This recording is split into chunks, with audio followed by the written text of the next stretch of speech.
Today's question is it true that everything happens for a reason? In this video, I'll answer that question from a biblical perspective. Afterwards, as always, I'll share some helpful resources, so stick around to the end.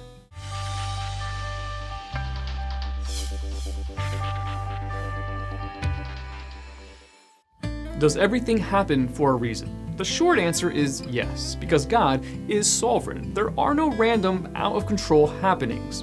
God's purposes may be hidden from us, but we can be assured that every event has a reason behind it. There was a reason for the blindness of the man in John chapter 9, although the disciples misidentified that reason, John chapter 9 verses 1 through 3. There was a reason for Joseph's mistreatment, although his brothers' purpose in what they did to him was very different from God's purpose in allowing it, Genesis chapter 50 verse 20. There was a reason for Jesus' death. The authorities in Jerusalem had their reasons based on evil intent, and God has his reason based on righteousness. God's sovereignty even extends to the lowliest of creatures. Not one sparrow falls to the ground apart from your Father's will, Matthew chapter 10 verse 29. Several factors help us know that everything happens for a reason. The law of cause and effect, the doctrine of original sin, and the providence of God. All of these demonstrate that everything does happen for a reason, not just by happenstance or by random chance. First, there is the natural law of cause and effect, also known as the law of sowing and reaping. Paul says, "Do not be deceived. God cannot be mocked. A man reaps what he sows. The one who sows to please his sinful nature, from that nature will reap destruction. The one who sows to please the Spirit, from the Spirit will reap eternal life." Galatians chapter 6 verses 7 through 8.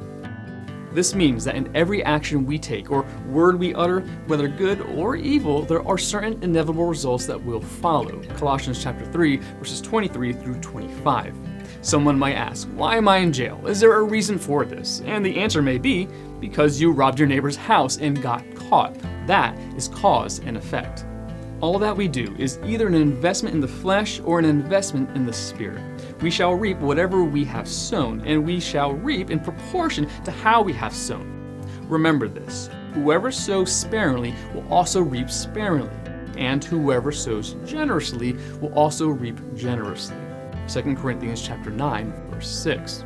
The believer who walks in the Spirit and sows in the Spirit is going to reap a spiritual harvest. If his sowing has been generous, the harvest will be bountiful. If not in this life, certainly in the life to come.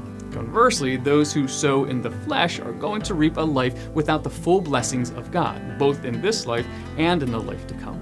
See Jeremiah chapter 18 verse 10 and 2 Peter chapter 2 verses 10 through 12. The reason some things happen can often be traced back to original sin in the Garden of Eden. The Bible is clear that the world is under a curse, Genesis chapter 3 verse 17, which has resulted in infirmities, diseases, natural disasters, and death. All of these things, although under God's ultimate control, are sometimes used by Satan to inflict misery upon people. See Job chapter 1 and 2. Someone may ask, why did I contract this illness? Is there a reason for it? And the answer may be one or more of the following. 1, because you live in a fallen world, and we all are subject to illness. 2, because God is testing you and strengthening your faith. Or 3, because in love, God is disciplining you, according to Hebrews chapter 12 verses 7 through 13 and 1 Corinthians chapter 11 verses 29 through 30. Then we have what is called the providence of God. The doctrine of providence holds that God quietly and invisibly works through the natural world to manage events. God, in his providence, works out his purpose through natural processes in the physical and social universe. Every effect can be traced back to a natural cause, and there is no hint of the miraculous. The best that man can do to explain the reason why things happen in the course of natural events is to point to coincidence. Believers proclaim that God arranges the coincidences. The unbeliever derides such ideas because he believes natural causes can fully explain each event without reference to God. Yet followers of Christ are wholly assured of this profound truth. We know that in all things, God works for the good of those who love him, who have been called according to his purpose. Romans chapter 8, verse 28. The book of Esther shows divine providence at work. The banishment of Vashti, the selection of Esther, the plot of the assassins, the pride of Haman, the courage of Mordecai, the insomnia of the king, the bloodlust of Zeresh, and the reading of the scroll. Everything in the book happens like cogs in a well-oiled machine to bring about the deliverance of God's people. Although God is never mentioned in Esther, his providence working through coincidence is plain to see. God is always at work in the lives of his people, and in his goodness will bring them to a good end. See Philippians chapter 1, verse 6. The events that define our lives are not simply products of natural causes or random chance. They are ordained by God and are intended for our good. We often fail to sense God's hidden guidance or protection as events in our lives unfold. But if we look back at past events, we're able to see his hand more clearly, even in times of tragedy.